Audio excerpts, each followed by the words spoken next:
Chronicon Mundi. Un espacio para aprender historia.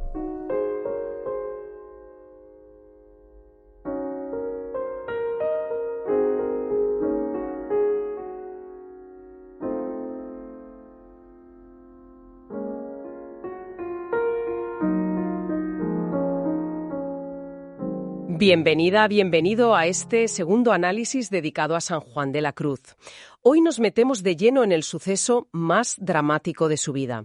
Un evento que lo cambió todo y que, de una forma casi paradójica, actuó como el catalizador de su poesía más sublime. Totalmente.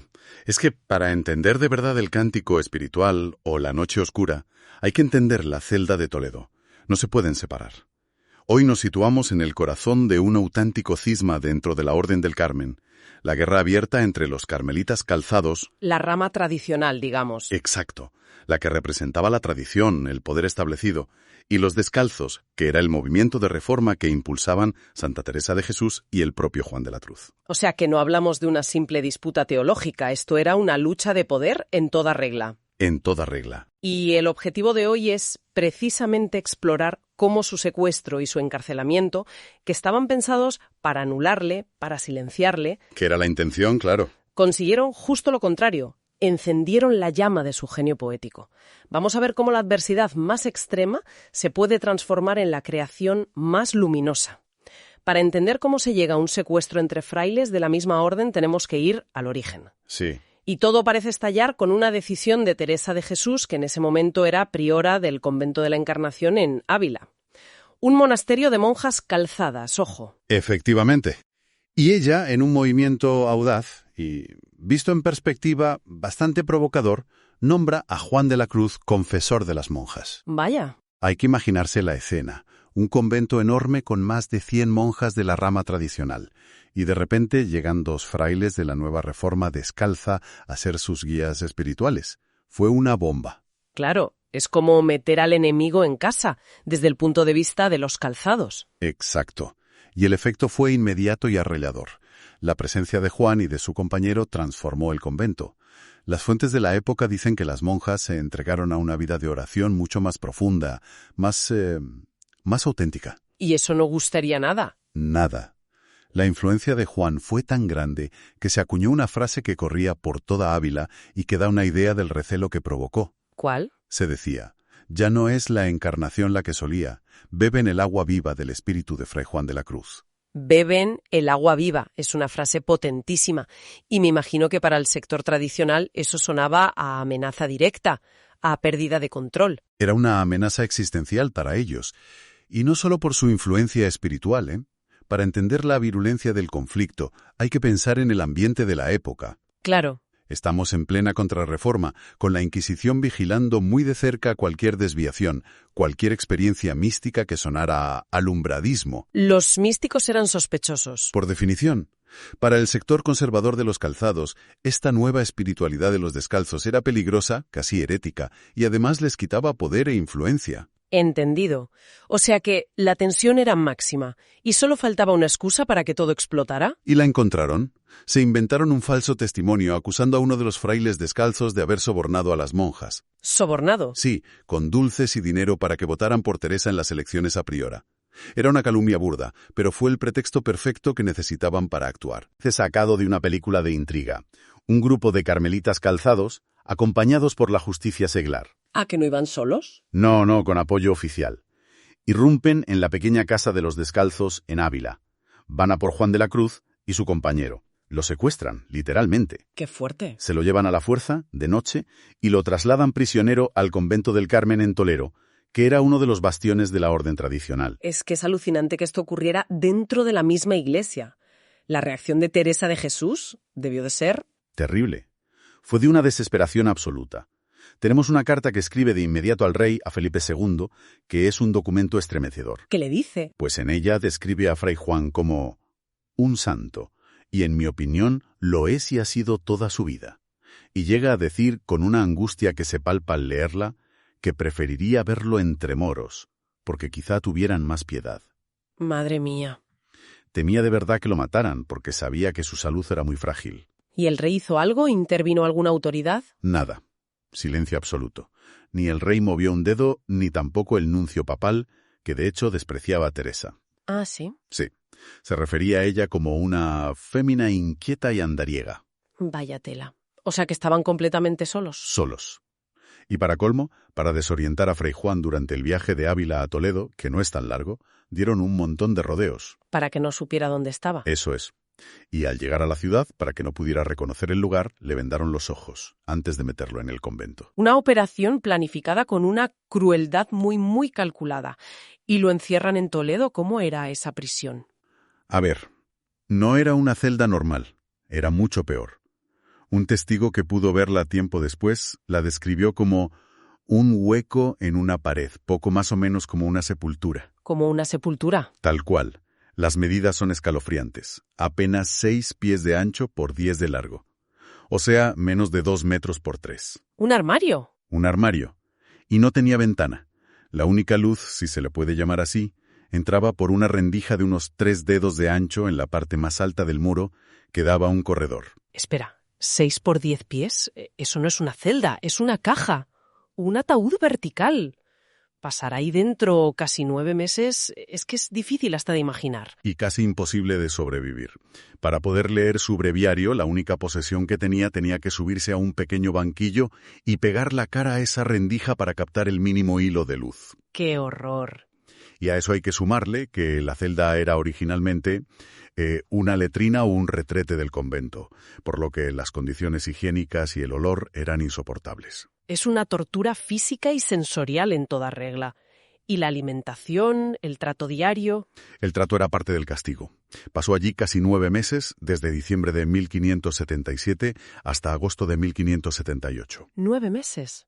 La dieta era básicamente pan y agua con algunas sardinas saladas de vez en cuando.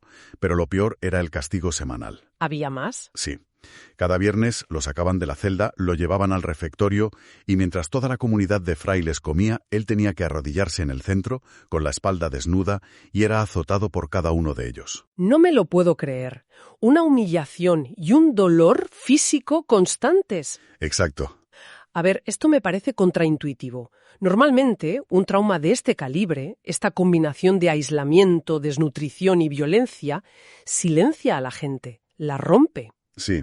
¿Qué tenía él de especial para que en su caso ocurriera justo lo contrario? Has dado en el clavo de la cuestión.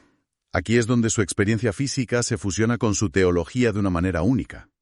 Todo este sufrimiento, este abandono, es la encarnación de lo que él mismo definiría como la noche oscura del alma. La famosa noche oscura. Es una de las ideas más potentes y complejas de toda la mística cristiana. Expliquemos bien este concepto, porque es fundamental. ¿Qué es exactamente la noche oscura del alma? Bueno, lo interesante de la noche oscura en Juan de la Cruz es que no es una depresión común, aunque comparta síntomas. Él la distingue de la melancolía. Ajá. No es simplemente sentirse triste o abandonado, es una crisis de fe, productiva. Es la sensación teológica de que Dios se ha retirado por completo, de que ha dejado al alma en la más absoluta oscuridad y sequedad. Pero eso suena a castigo. Pero para él no lo es. Esa es la clave. Para él esto es la fase más intensa de un proceso de purificación. Es un vaciamiento activo. El alma tiene que ser despojada de todas sus seguridades, de todos sus apegos, para poder recibir algo infinitamente más grande, que es la unión directa con Dios. Como él mismo escribió, esta negación y carencia es como noche para todos los sentidos del hombre. O sea que él está viviendo en su propia carne, de la forma más literal y brutal posible, el concepto teológico que luego va a desarrollar. Exactamente, y eso es lo que lo hace tan potente y tan auténtico. Y volviendo a tu pregunta, ¿por qué no lo rompe? Porque él resignifica la experiencia. Le da otro sentido. Totalmente. Desde una perspectiva moderna podríamos decir que la creación poética fue su mecanismo de supervivencia psicológica.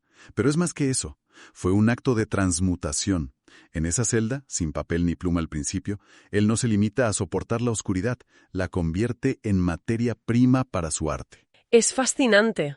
¿Hay ejemplos concretos de esa transmutación en los poemas que escribe allí? Por supuesto. Pensemos en una de sus imágenes más famosas, que aparece en el Cántico Espiritual. La soledad sonora. La soledad sonora. Es una genialidad. Él está en una celda donde el silencio no es paz, es un silencio aterrador, de abandono, de muerte, y él lo transforma poéticamente en una soledad sonora, un espacio donde, precisamente porque no hay ruido exterior, se puede escuchar la voz sutil de Dios. Está dándole la vuelta por completo. Está convirtiendo activamente su tortura en una experiencia mística. El vacío se convierte en plenitud. Ahí reside su genio. Es increíble. Así que en la más absoluta soledad y oscuridad empiezan a nacer los poemas que van a marcar la cima de la literatura mística. ¿Qué obras componen esa celda? Pues para empezar, compone y memoriza las 31 primeras estrofas del Cántico Espiritual. ¿De memoria? De memoria. Es que es, sin lugar a dudas, una de las cumbres de la poesía en lengua castellana y universal. Lo hace sin poder escribir una sola línea. Dicen sus biógrafos que tenía los versos grabados sobre todo en el fondo de su alma. 31 estrofas de esa complejidad, de memoria, en esas condiciones. Es alucinante. Y no solo eso. También compone el poema que quizá mejor refleja su estado en ese momento. ¿Cuál? Uno cuyo primer verso es una declaración de fe inquebrantable. Que bien sé yo la fuente que emana y corre aunque es de noche. Aunque es de noche. Es decir, aunque todo a mi alrededor es oscuridad y no entiendo nada, sé que la fuente de la gracia sigue fluyendo. Es una afirmación radical de esperanza en medio de la negrura. Vaya. Y además compone el romance sobre el Evangelio in principio erat verbum, un poema de una profundidad teológica sobre la Trinidad que es asombrosa. La poesía no era un pasatiempo, era literalmente su sustento, su forma de mantenerse cuerdo y vivo espiritualmente. Era su ancla. Y su libertad. Su cuerpo estaba preso en una caja de piedra, pero su alma viajaba a través de esos versos. Y después de casi 9 meses, contra todo pronóstico, logra escapar. La fuga en sí misma también es de película.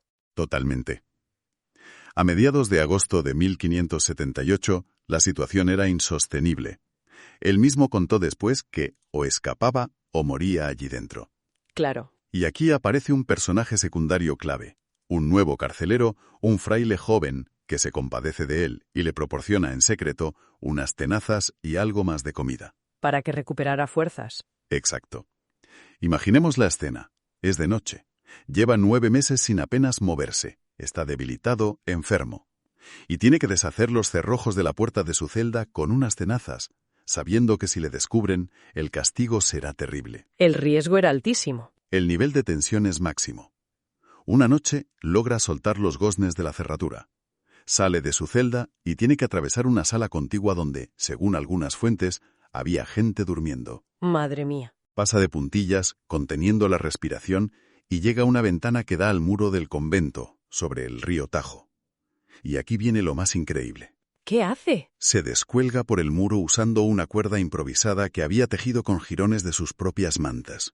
Pero la cuerda era demasiado corta. No puede ser. Tuvo que dejarse caer el último trecho, lesionándose en la caída. La fuerza física y mental que debió necesitar es casi inconcebible.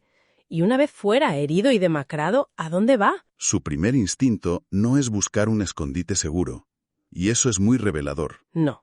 Se dirige directamente al convento de las monjas descalzas de Toledo, sus hermanas en la Reforma. Llama a la puerta del convento en mitad de la noche. Exhausto, al borde de la muerte. Y aquí tiene lugar una de las escenas más conmovedoras de toda su biografía. Es un momento extraordinario. Las monjas lo acogen, lo esconden y lo cuidan. Pero lo primero que hace Fray Juan, antes incluso de reponerse del todo, es compartir el tesoro que ha creado en la cárcel. ¿Quiere contarlo? Exacto. Se acerca a la reja del coro de la iglesia y mientras las monjas lo escuchan al otro lado, absolutamente conmovidas, él, con un hilo de voz, comienza a recitar de memoria los versos del Cántico Espiritual. Vamos, que su primera necesidad no es comer ni dormir, sino dar a luz esos poemas, compartirlos. Era una necesidad vital. Quería salvarlos. Y mientras él recita, una de las religiosas, Isabel de Jesús, va transcribiendo febrilmente todo lo que escucha. Ese es el primer manuscrito. Ese es el momento en que la poesía, nacida en la oscuridad, ve la luz por primera vez. Y hay un detalle muy humano en esa escena que siempre me ha llamado la atención. El de las peras, ¿verdad? Sí. Es un detalle precioso que se ha conservado en las crónicas. Las monjas, para reanimarlo en su estado de extrema debilidad, le dieron de comer unas peras cocidas con canela. Es un gesto tan... de cuidado, de ternura y de humanidad en medio de tanta brutalidad. un pequeño anclaje a la vida después de haber estado en el infierno. Así que, de la celda más oscura de Toledo, de la noche más profunda del alma, brotó la poesía más luminosa de la mística universal. La experiencia que estaba diseñada para aniquilarlo, para romper su espíritu, se convirtió, paradójicamente, en el origen de su legado eterno. Es la transformación definitiva, la prueba de que, en su caso, la creatividad no solo fue una respuesta al sufrimiento, sino que el sufrimiento fue la condición indispensable para alcanzar esa cima creativa. En nuestro próximo análisis, nos vamos a sumergir de lleno en estos poemas. Exploraremos los símbolos, las metáforas y el significado profundo del cántico espiritual y la noche oscura. Para comprender el mapa de ese viaje hacia la unión con Dios. Exacto. Un viaje que San Juan de la Cruz trazó con unos versos forjados en el fuego de la adversidad.